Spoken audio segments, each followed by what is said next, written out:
Pas muda gemilang, tapi menurun di usia matang. Ya, ini dia pemain Indonesia yang mempunyai karir gemilang di usia muda namun mengalami penurunan. Langsung aja, here we go.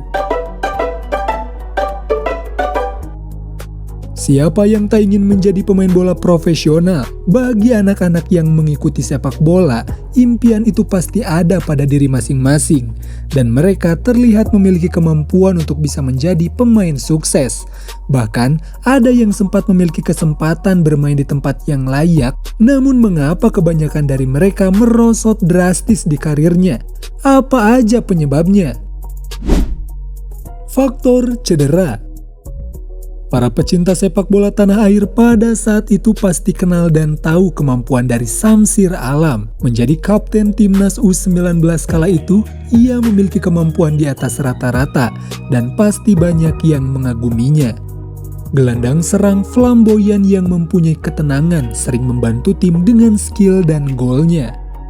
Dia pun dikirim ke Uruguay lewat program SAD dan sempat menimba ilmu di DC United Amerika. Selain karena daunnya akibat pasca cedera, media saat itu ramai karena tindakan indisipliner yang buruk dari personalnya. Tidak ada lagi motivasi untuk merecovery dari segala aspek. Justru ia banting setir ke dunia entertainment. Sumpah, waktu SD sempat kagum banget karena permainan yang menarik perhatian. Febri Haryadi, yang kita tahu memiliki skill dan kecepatan di atas rata-rata. Di ajang PON dan di diklat Persib, tim scouting menilai ia memiliki modal untuk menjadi pemain sukses. Dan memang pada awalnya itu semua benar. Sepak bola Indonesia sempat ramai dengan pencapaian permainan dari Febri Haryadi. Sebelum cedera yang menimpanya, beberapa klub di Asia Tenggara sempat memperebutkan jasanya.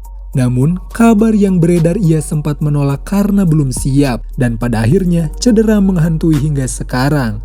Padahal Bobotoh memiliki harapan untuk dia bisa lebih berkembang. Oke Lobs, karena giveaway kita kemarin gak ada yang ikutan, kita buka lagi di sini. Siapa tahu ada yang mau. Kita punya 2 pasang sepatu futsal untuk kalian dengan diacak secara random. Cukup tulis nama Instagram kalian di kolom komentar, yang beruntung admin akan menghubungi kalian. Sekali lagi thank you untuk kalian semua, support terus kami. Mari kita lanjut. Faktor homesick. Siapa yang tak tahu karir dari Alvin Tua Salamoni? Ia memiliki kesempatan bermain di kompetisi dengan level tinggi. Setelah ia masuk program SAD Uruguay, ia sempat ditawar dan dikaitkan dengan beberapa tim besar di Eropa. Salah satunya Benfica yang sedang mengawasi perkembangannya. Teman-teman gue semua udah pada dicoret. Tinggal gue sendiri nih, buset. Namun ia pulang ke tanah air dengan salah satu alasan tidak betah. Akhirnya ia memutuskan berkarir di Liga Indonesia. Sejumlah tim besar di tanah air pernah dibelanya. Padahal ia adalah salah satu pemain Indonesia yang paling punya kesempatan berkarir di level tinggi Eropa. Bagus Kahvi yang di awal memiliki gairah untuk berkarir di Eropa dengan meninggalkan Barito Putra dan berlabuh di tim muda FC Utrecht. Namun, karena ia kesulitan untuk mendapat menit bermain, ia mulai merasakan ketidaknyamanan sehingga ia ingin pulang ke tanah air.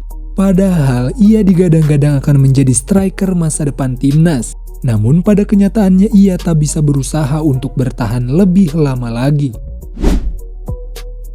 Faktor zona nyaman.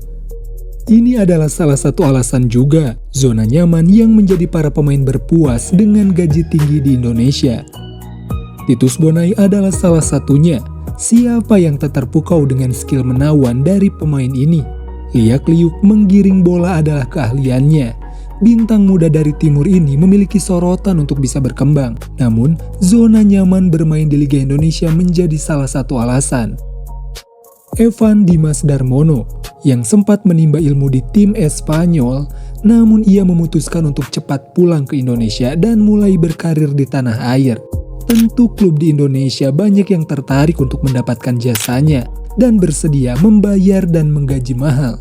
Di usia muda ia pernah menjadi salah satu pemain muda gemilang di Asia. Bahkan, di final melawan Korea pada ajang usia muda, ia tampil memukau perhatian. Namun, ketidakjelasan karir menghalanginya. Faktor hilang gairah. Maldini Pali bisa dikatakan pemain muda dengan skill dewa. Siapa yang tak kagum dengan kemampuannya? Kecepatan ketika berhadapan dengan lawan seakan dibuat mudah olehnya. Namun, faktor cedera membuat dia kehilangan gairah dan tak ada usaha untuk kembali menjadi lebih baik.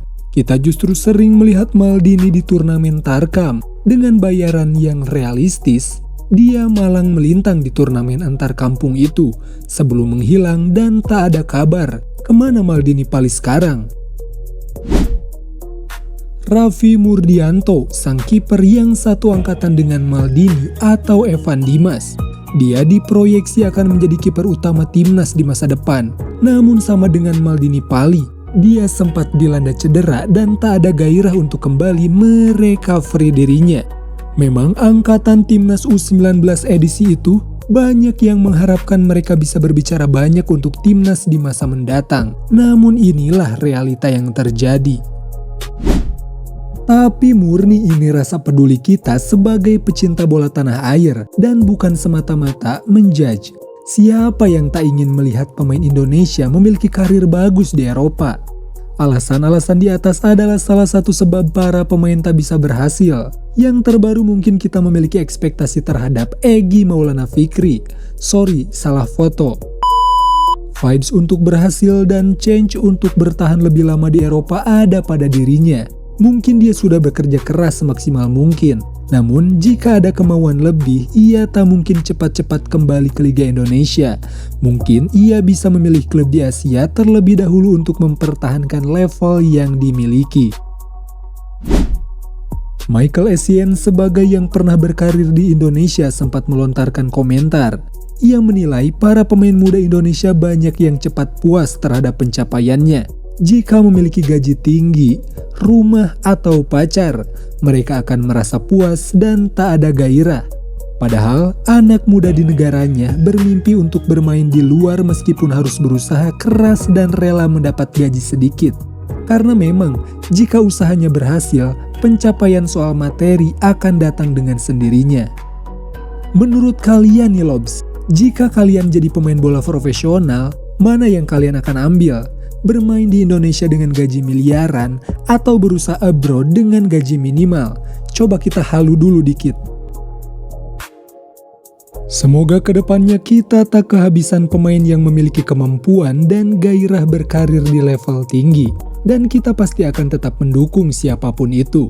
Mungkin para pemain abroad sekarang di timnas bisa menjadi acuan dan motivasi untuk pemain muda mengikuti jejak karirnya. Buktinya, siapapun yang sekarang bermain abroad, kita selalu support dan bangga.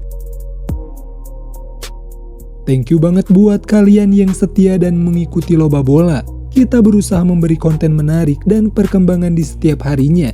Support terus kami dan kita ketemu di konten selanjutnya. Bye!